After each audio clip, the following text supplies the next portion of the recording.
Amore, per favore, la sai, questa materia la sai. Amore, questo professore è uno stronzo. L'altro giorno ha bocciato pure il suo assistente. Ora le leggende. Dai, amore, per favore, amore, la sai.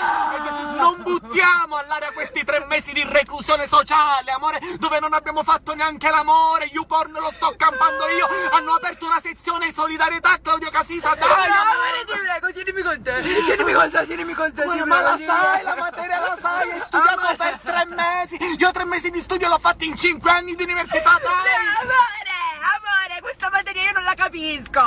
Ogni volta che ho aperto i libri mi sembrava arabo. Ma nell'esame di arabo, amore, mi pare ovvio. Dai, scendi, amore, per favore, dai, la sai questa materia, la sai. Amore, ti prego, La sai. Oh, com'è andata? Vabbè, amore, però ci stava, amore, dai, non ti preoccupare, è andata.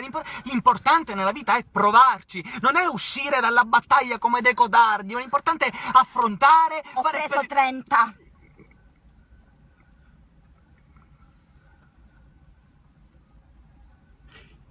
E perché sei così triste? Perché quello stronzo non mi ha messo la lode. La lode.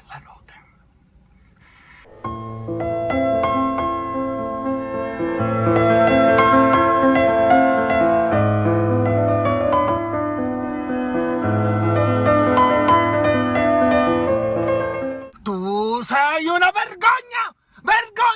Tu sei un affronto verso tutti quelli come me che lottano giorno dopo giorno per un misero 18, per tutti quelli come me che il 18 non lo considerano un voto, ma uno stile di vita.